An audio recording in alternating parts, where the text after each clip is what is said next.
The cheapest SMS service in the Gambia, brought to you by the coolest network, AfriCell. Text all day, every day with your friends and loved ones to AfriCell network for only 40 bututs per SMS. The texting never stops. AfriCell, always hook you up.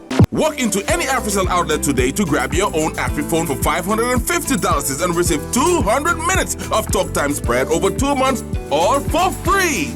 AfriCell, got you.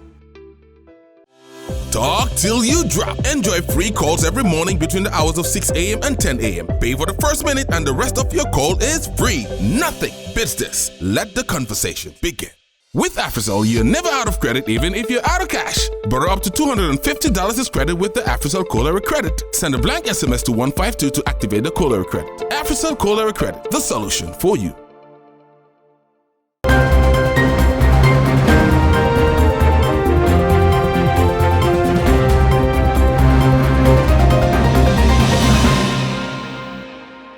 Hello and welcome to the Star TV Newsroom. We broadcasting from our studios in Sarakunda. I am Maria Madam and many thanks for joining us. Coming up, the Gambia Police Force and partners on Thursday embarks on roadside eviction exercise. As probe into local government councils continues, the former finance director at the Bassa Area Council continues his testimony. Inside Training Center certifies 70 inmates on skills training. MOPSI develops policy framework on open distance learning. On international news, water a matter of life and death for Gaza after Israeli siege, says the United Nations. Now South Africans hold pro-Palestinian protests. Those were the headlines, and now the news in detail.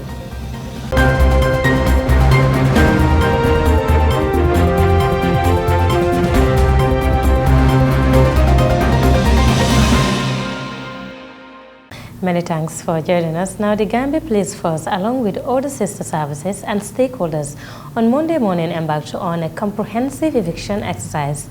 This joint operation is in response to a recent government press release that emphasized the need for a nationwide clearing of road corridors. The primary objective of this exercise is to enhance road safety and improve overall traffic conditions. Amodel Paji was with the team and he now reports. In response to a government press release dated 12 October 2023, titled Special Security Operation on Illegal Encouragements, the Gambia Police Force and other security services were in action to uphold the dictates of the state government's media dispatch. The day-long activities start at Sitting Corner towards Westfield, where the forces demolished illegal structures on the roadside and impounded vehicles that were illegally parked on the highway, and most of these structures were mechanic workshops. The Deputy Police PRO, Cadet ASP Momodu Musa Sisao, lamented that the operation will serve as a remedy to the country's traffic crisis, adding that the operation also seeks to address the issue of stray animals in the Greater Banjul area. Yes, this is not the first time this operation is happening. It had happened in 2021, and it was very successful. For one reason or the other, it was halted. And recently with issues around these fatal accidents and all the blockages, and it goes to affect not only the loss of life but also even resources for this country, because the time that people should go to work, they wouldn't reach to work on time. When they close work from 4, before you reach home, it's about 7, 8. So I guess all of this together, the government sees it to be one of the reasons that services to the public is being affected. And as a result, the Gambia government has made press release since September to inform the general public. And this press release has been taken to media houses where it was read in local languages, different local languages to inform the public. Cadet ASP Sisao outlined the modalities one could employ to regain his or her impounded belongings. Like I said earlier, that we have the National Farmers Association or Livestock Association that will be responsible for the stray animals and cattle. So they have people who will take care of them. We have identified locations in Lamen CDC, they call it, would be responsible. The farmers themselves will be responsible. Okay, so we have these people organized. They will have the cattle there. Anybody who owns a cattle or whose cattle is part of you can go there, you can go to them and take your cattle and take care of it. Basically, that's what is happening. For the vehicle equally, we will take them to locations where it will be disclosed, where you can go and pick your vehicle. But what we don't want is to leave any vehicle on the road. This is why we are towing vehicles. We are taking. Are there any charges Yes, if your vehicle is towed, you are going to pay for the charges because you illegally parked your vehicle where it's supposed not to be. You are obstructing the public, you are obstructing transport, you are obstructing public interest to the detriment, your interest to the detriment of the public. And this is what we are not going to entertain anymore. The president of the Gambia Transport Union, Omar Cisse, hailed stakeholders for coming up with this initiative, despite most of the commercial drivers relying on the road corridors for their daily earnings. The transport union boss proved to be adamant about the special security operation on illegal road encouragement. Free flow of traffic is very important.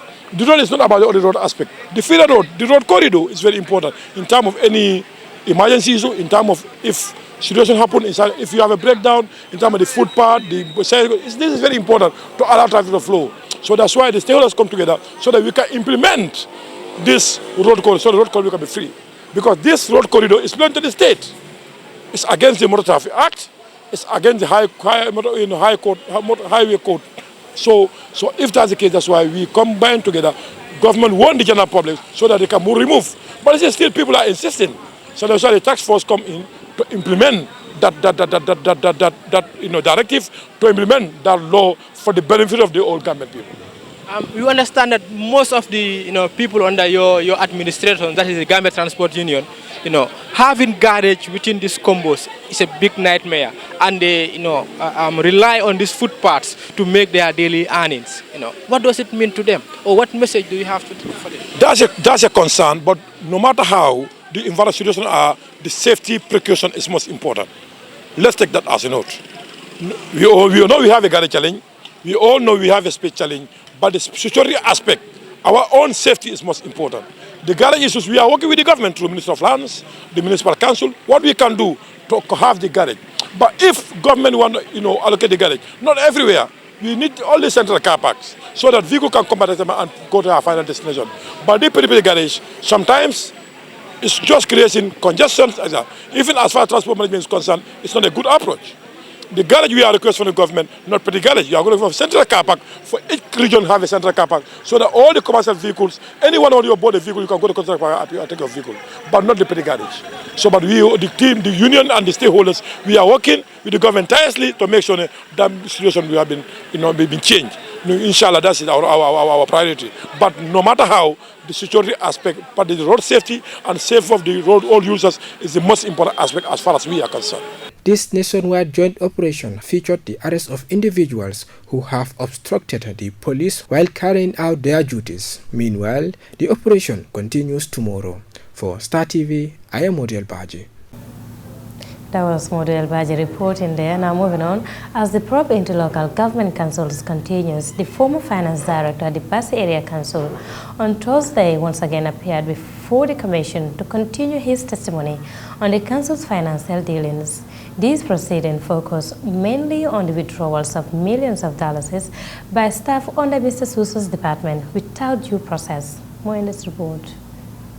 The proceedings of the Local Government Commission of Inquiry on October 19, 2023 focus on key findings from the financial audit of the Basse Area Council, including the ward development accounts and the council's loan scheme. The audit revealed numerous irregularities, particularly regarding the withdrawals made from various council accounts between January 2020 and October 2022. It was discovered that over $50 million were withdrawn without following proper procedures. One Mr. Malafi Baji, under the council's finance department, withdrew $1.7 million, while Naba Krubali withdrew $35 million. Usainu Toure and Mohamed Jawane respectively withdrew over $700,000 and $1.3 million, among others. Unfortunately, the auditors were unable to determine how these funds were utilized. During the proceedings, Mr. Lamin Suso, the former finance director, defended these withdrawals by claiming they were intended for salary payments. However, he failed to provide any evidence to support his statement. Some of the money is for payment of salaries. Payment of salaries? Yes. Now, how about Ndaba Kurubali? Ndaba Kurubali, the good sum, the high amount of withdrawals is in respect of salaries and then deposit to other banks. Withdraw of cash from one bank to another bank.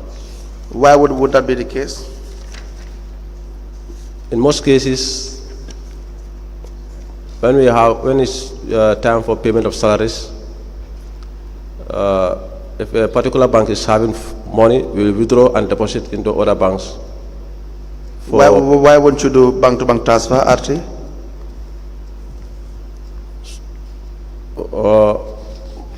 During my time, I think from January to July, our accounts are somehow better. But Here we are? yeah, but other than that, in most cases, we apply for overdraft. And then I understand overdrafts, if you want to make fund transfer from bank to bank, is difficult. Council Gomez questioning the purpose of these transactions addressed several withdrawals made from the ward's development accounts to specifically Gambisara and Bajakunda amounting to $220,000. I could recall my former director, the former director of finance, Edu. I asked him, how do you go about this? He said, these are monies that are collected from rate and taxes. 60% goes to the wards and 40% goes to the council. And I asked, how do you account that? How do you do that? But later on, we did not go into further for him to explain to me. But this is the first of its kind. Yes. For me to experience it. Yes. Yes. And then, who would be the signatories to this account? The CEO, yes, the CEO, the Director of Finance, and then the Ward Councillor. So there are 3 signatories? Yes. So all of you should have a sign? I have never signed any check, but they do sign, all of them. Oh, I didn't, well, during my time, these ones are signed by CEO and the Councillor. Like Bajakunda, the CEO, and Omar Gare. As the former finance director, Mr. Suso held the responsibility of managing all financial dealings of the Bas Area Council. His duties encompass forecasting, budgeting, cash flow management, preparing monthly, quarterly, and annual financial reconciliations, and advising the council on all financial matters. However, Council Gomez criticized Mr. Suso for his failure to carry out these duties effectively. Yes. That's true. How about the yearly one? The financial statement? Yes. Is prepared. When? You have not prepared financial statement in 2021, have you? No. You did not, yes. So for the entire 2021, there are no monthly reconciliation and no financial statement. But I explained the reason. No explanation. Okay, yes, yes. No explanation. Okay, yes. We are here to discuss facts. If you feel what I am saying is not correct, just say, I believe it is not correct, I have done XYZ, right, and we will discuss it. Thank you. My assertion is, for the entire 2021, there was no evidence of reconciliation monthly, which is mandatory. Yes. You don't have a discretion. Yes. You don't have a choice. You must do it. Yes. You fail to do it. Yes. So how will you account for any dalasi or any butut of the area council? And at the end of the year still, you fail to do that as well. Why? How will we know how you spent the area council's money, the public funds?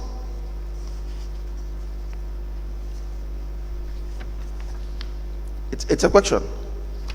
How will you inform your employer Now I should how you spend the area council funds if you don't have the documents to prove it? I normally inform the council during the period 2021. Yes. I normally inform the council on revenue. Yes. I have some reports showing this is the total revenue and also Yes. major expenditures.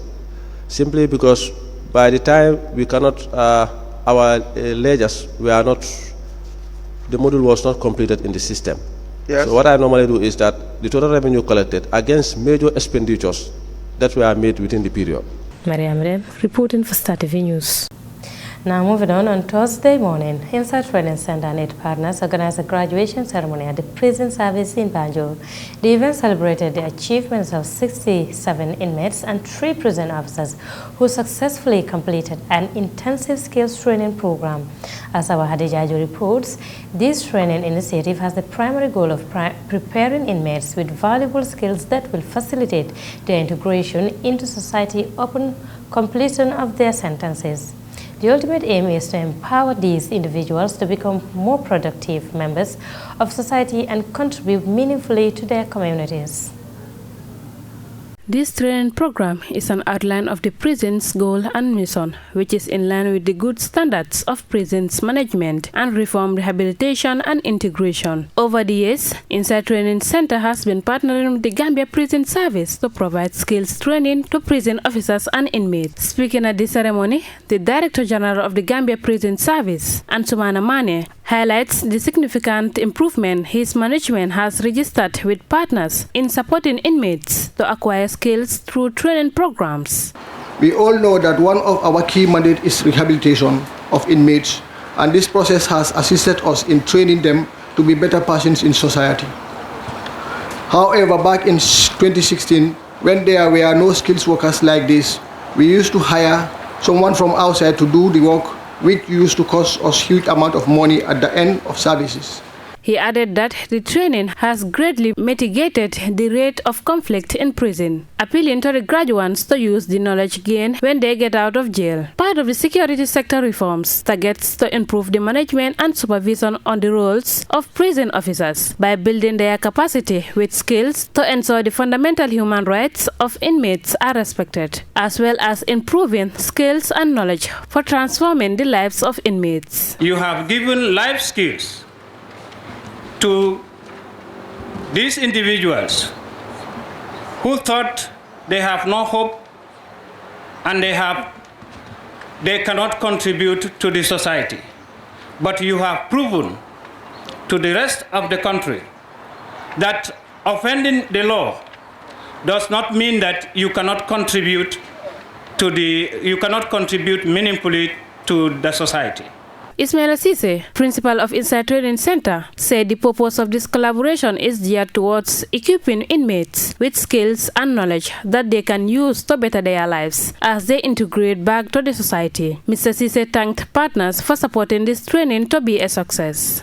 The purpose of our collaboration is to provide skills and knowledge to inmates before the end of their jail term so that they will walk out of the jail with some degree of skills and knowledge, which will keep them busy. And in this way, our prisons ultimately will become a correction centers. The prison inmate skills training was financed by our partners PUMS Netherlands, the Dutch Embassy in Dakar, Senegal, MRC Holland Foundation, GIZ, UNDP, and the Gambia Children's Force. The inmates were trained on electrical installation, satellite installation, tiling and plastering, tailoring and information technology, and are fully certified by NACA. Michael Ifunanya, a graduate, thanked all partners for supporting them in order to become better persons when they are back to the society, as they all deserve a second chance. There are others there that see prisoners as the outcast and scum of the society. There are still those who feel that there are potentials in prison. There are still those who feel that prisoners should be given the opportunity and a second chance to excel in life. There are still those who so much believe that if those potentials were managed and harnessed properly, we eventually turn and contribute their own quotas to the society. The event was attended by officials from the line ministries, partners, staff of Inside Training Center, and officers. For Star TV News, I am Hadijaju. There was Hadijaju reporting there. Let's now take a look at the press release from MOPSI. The Curriculum Research Evaluation and Development Directorate CRED under the Ministry of Basic and Secondary Education, MOPSI, with support from Commonwealth of Learning, recently conducted a 5-day workshop to develop a robust policy framework on open distance learning.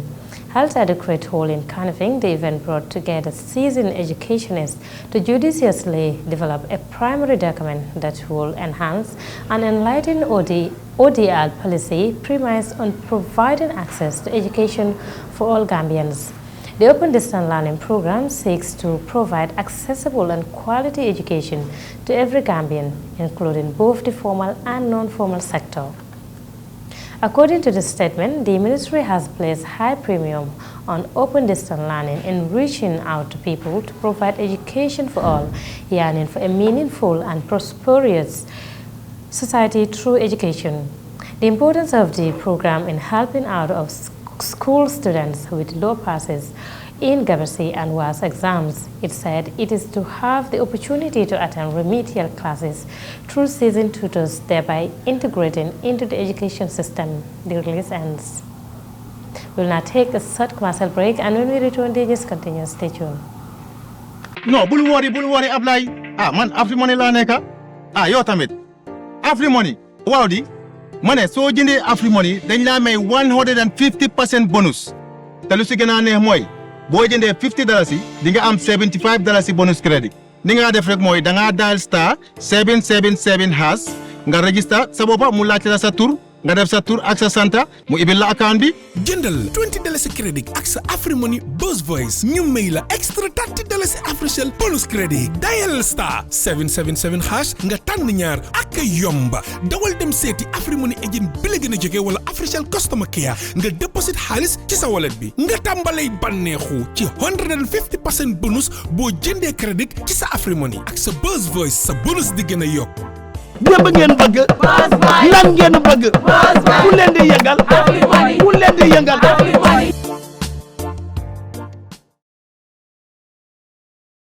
Welcome back after the short commercial break. If you're just tuning in, you're watching the Star TV Newsroom, and we're broadcasting from our studios in Sarakunda. I am Maria Madam, and many thanks for joining us. Let's now take a look at some international news. The United Nations has warned about the lack of clean and safe water for the people of Gaza. The enclave receives its supply from pipelines from Israel. This line needs plants and wells. But after the Hamas attack, Israel cut off its water, fuel and electricity. Al Jazeera's Laura Khan reports on how Gaza has long been affected by Israel's control of its resources. Gaza has been under a land, sea and air blockade for 16 years, which includes control of its resources. And in this besieged coastal enclave, water is running out fast. Israel has long sold Gaza fresh water transported through numerous pipelines, but turned off the taps after Hamas launched its attack on October the 7th. The UN says water production from municipal groundwater sources in Gaza is less than 5% of what it was before the war. Philippe Lazzarini, head of the UN Agency for Palestinians, has warned Gaza is running out of water and Gaza is running out of life. Access to drinking water has long been a challenge for the people of Gaza. Before the war, officials in the region were unable to provide enough water for everyone. The enclave relies on the lower section of a shallow coastal aquifer for its groundwater. And because of overpumping, much of the water has been polluted. There were 3 major desalination plants that provided 7% of the water supply. They're now out of service. The Palestine Water Authority said in 2017 there were 286 desalination plants. 79% are unlicensed. A report from the human rights organisation Beit Salem says 96% of Gaza's household water is undrinkable. But it's not just turning off the tap. Israel has also blocked fuel, which is desperately needed to restart pumping and treatment plants. And now water trucking operations have come to a halt because of lack of fuel and roads blocked with debris. And while bottled water is largely unavailable, small desalination plants have become the main suppliers of clean drinking water. UN staff in Gaza are now rationing water to 1 litre a day for each person, which does not meet the 2 to 4 litres a day recommended by scientists just for hydration. And this is the result, people desperately relying on unsafe tap water from the only aquifer which is contaminated with sewage and seawater. Laura Khan, Al Jazeera. Let's now move to South Africa, where the ruling party, the African National Congress, has long supported the Palestinians. South African President Cyril Ramaphosa said that Israeli action in Gaza amounted to almost genocide. His comments comes as international pressure for a humanitarian corridor into Gaza grows. Al Jazeera's Famida Mila reports from Johannesburg, South Africa. Since the outbreak of the war on Gaza, several protests supporting Palestinians have been held in the South African cities of Johannesburg and Cape Town, where the grandson of anti-apartheid icon and former President Nelson Mandela voiced his support. Palestinians are counting on each and every one of us to stand and be counted like they stood side by side with us. The governing African National Congress, credited with liberating South Africa from an apartheid regime, has for decades supported a two-state solution and a free Palestine. The Palestine Liberation Organization supported the ANC during its years in exile and Mandela's time in prison. While the government here has expressed regret at the loss of both Palestinian and Israeli lives, the country's history of apartheid continues to guide the ANC's policies. We've called on the international community, the United Nations, and all other concerned international bodies to make sure that peace is installed in Palestine and that the Israeli government is directed at withdrawing this command of getting people out of the northern part of Gaza, because it is in the end going to amount to almost genocide. Ramaphosa has called for a peaceful resolution. In 2017, South Africa downgraded its ties with Israel in response to what it described as human rights abuses against Palestinians. The Minister of International Relations and Cooperation, Naledi Pandor, says Israel is illegally occupying Palestinian land. She recently spoke to Hamas leaders and offered humanitarian aid. But the South African government's stance has been criticized by some pro-Israeli lobby groups, which have reacted with anger. After the massacre of Hamas on the innocent lives of Israelis in Israel, we've been exceptionally disappointed with the government. They, first of all, they only condemned Israel originally, then they only sent condolences, and then eventually they have condemned Hamas. But I think for us, it's been incredibly concerning that our Minister of Durka, Minister of Foreign Affairs, Naledi Pandor, had a call with Hamas. Meanwhile, anger and criticism against the Israeli government is growing, with several civil society organizations garnering support for a global anti-apartheid movement. Famida Miller, Al Jazeera, Johannesburg. Now I'm afraid the story brings us to the end of this news bulletin, but before we take a leave of you, a quick reminder of our main headlines. The Gambia Police Force and partners on Thursday embarks on roadside eviction exercise. As probe into local government councils continues, the former finance director at the Bassa Area Council continues his testimony. Inside Training Center certifies 70 inmates on skills training.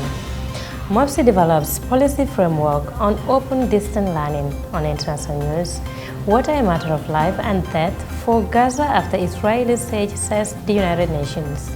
Now South Africans hold pro-Palestinian protests. That's all we have for you in this edition of the news. Do join us tomorrow for another bulletin. But in the meantime, do enjoy the rest of our programs and have a wonderful night. Thanks for watching.